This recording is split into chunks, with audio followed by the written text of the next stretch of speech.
बघूनच तोंडाला पाणी सुटेल इतकी टेस्टी, चविष्ट आणि दाणेदार आणि महागडी मिठाई आज आपण घरच्या घरी खूपच सोप्या पद्धतीने फक्त 3 साहित्यामध्ये बनवणार आहोत।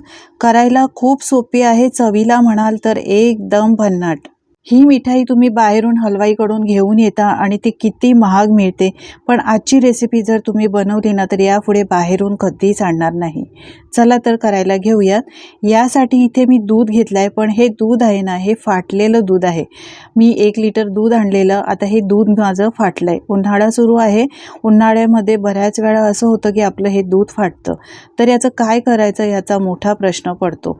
आपण कधी कधी याचं पनीर बनवतो किंवा दहीसुद्धा लावतो किंवा ताक बनवतो। तर आज मी विचार केला चला या दुधापासून आज आपण मस्त अशी हलवाई स्टाईल मिठाई बनवूया। यासाठी हे दूध आहे ते एका भांड्यामध्ये अशी चाळणी ठेवून गाळून घ्यायचं आहे, म्हणजे यामधलं पाणी आहे ते खाली तळाला राहील।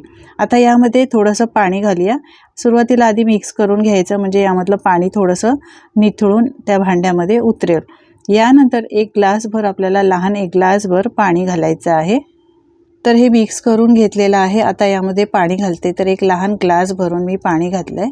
परत एकदा व्यवस्थित असं मिक्स करून घ्यायचं आणि मिक्स करून घेतल्यानंतर 1-2 मिनटं आपल्याला असंच ठेवायचं आहे। तर पाहू शकता मस्त असं हा जाडसर मावा आपल्याला मिळालेला आहे। हे पाणी खाली भांड्यामध्ये राहिलेलं आहे, यामध्ये दही घालून तुम्ही ताक बनवू शकता किंवा ताकाची कढी बनवू शकता। आता ही चाळणी अशीच मी 2-3 मिनटं ठेवते, म्हणजे एक्स्ट्रा काही पाणी असेल तर ते निघून जाईल। ज्या भांड्यामध्ये तुम्ही बर्फी सेट करणार असाल, मिठाई सेट करणार असाल, त्याला असा बटर पेपर किंवा साजूक तूप लावून घ्यायचं, म्हणजे बर्फी याला चिटकत नाही। तर मी इथे बटर पेपर आधीच घालून घेतला होता, यालाच असं ब्रशने तूप लावून घेते। व्यवस्थित तूप लावून घेतलेलं आहे। यानंतर मी इथे कढई गरम करायला ठेवलेली आहे। 1 चमचा तूप घालायचं आणि तूप व्यवस्थित असं पसरवून घ्यायचं। गॅसची फ्लेम मी इथे स्लोच ठेवलेली आहे।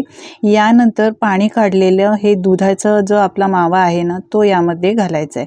सगळा हा दुधाचा मावा आहे तो मी यामध्ये घातलाय। यानंतर आपल्याला हा मिक्स करून घ्यायचा आहे। 1-2 मिनटं फक्त आपल्याला मिक्स करून घ्यायचं आहे। पाहू शकता याचं टेक्स्चर थोडंसं असं वेगळं झालेलं आहे, पाणी वेगळं झालेलं आहे। आता आपण ही मिठाई बनवतोय ती आंब्याची मिठाई बनवतोय, म्हणजेच याला तुम्ही कलाकंद सुद्धा म्हणू शकता, मँगो कलाकंद म्हणू शकता, आंब्याचा कलाकंद म्हणू शकता किंवा आंब्याची बर्फी म्हणू शकता। तर मी इथे 1 वाटी आंब्याचा पल्प घेतलेला आहे, म्हणजे 1 आंब्याचा हा मोठा आंबा होता त्याचा पल्प घेतलाय, तो घातलाय आणि त्यानंतर आंब्याचा पल्प काढून मिक्सरला फिरवून घेतला होता आणि त्यानंतर तो घातला। यानंतर मी इथे लहान 1 वाटी साखर घातलेली आहे। लगेचच सगळं मिक्स करून घ्यायचं आहे जोपर्यंत हे बॅटर घट्ट होत नाही। आता इथे साखर घालताना आंबा जर गोड असेल त्याप्रमाणे इथे साखरेचा वापर करायचा। तर मी आंबा जो घेतला होता तो हापूस आंबा होता आणि तो फार गोड आंबा होता, यासाठी इथे मी लहान 1 वाटी साखर घातलेली आहे। मिक्स करून घ्यायचं। या स्टेजला तुम्ही इथे चेक करू शकता, साखर तुम्हाला कमी वाटली तर इथे तुम्ही साखरेचं प्रमाण वाढवू शकता। आता हे बॅटर घट्ट झालेलं आहे, यामध्ये फ्लेवर येण्यासाठी 1 चमचा मी इथे लहान 1 चमचा वेलची पावडर घातलेली आहे।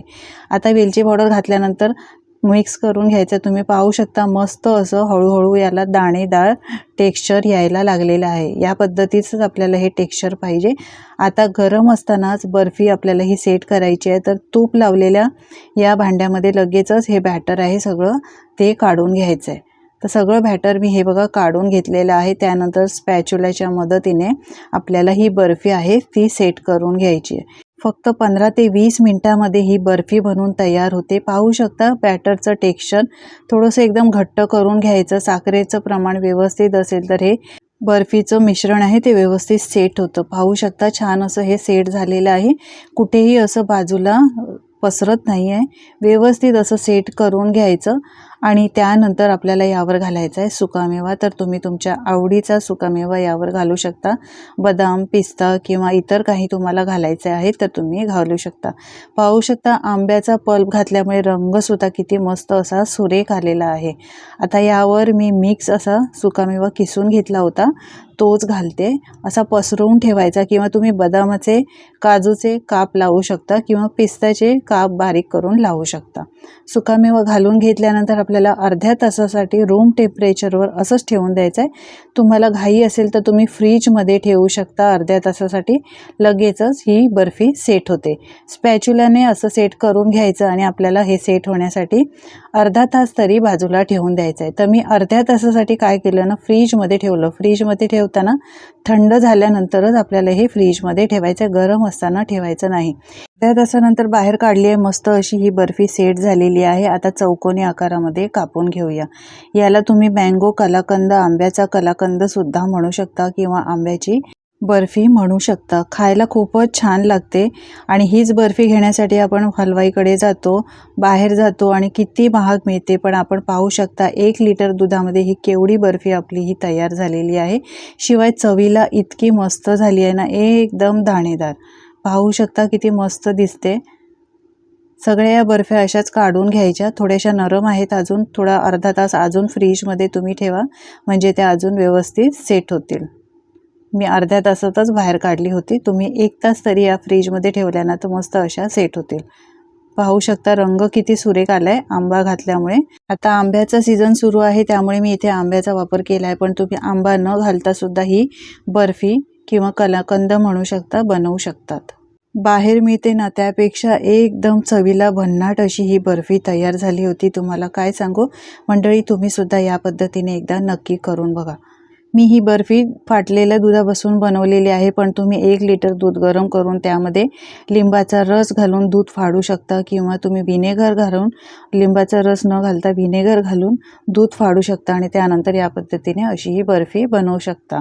मस्त अशी तोंडात टाकताच विरघळणारी दाणेदार बर्फी तयार झालेली आहे. मंडळी तुम्ही सुद्धा करून बघा आणि करून बघितल्यानंतर तुमचे अनुभव माझ्यासोबत शेअर करा. तुम्ही ही रेसिपी कुठून पाहताय हे सुद्धा मला कमेंट करून सांगायला विसरू नका, म्हणजे मी तुमचे आभार मानू शकेन. आजची ही बर्फीची रेसिपी जराही आवडली असेल मंडळी तर लाईक करा आणि मित्रमंडळी आणि कुटुंबासोबत शेअर करा, म्हणजे ते सुद्धा या पद्धतीने बाहेरून न आणता घरच्या घरी अशी ही बर्फी बनवू शकतील.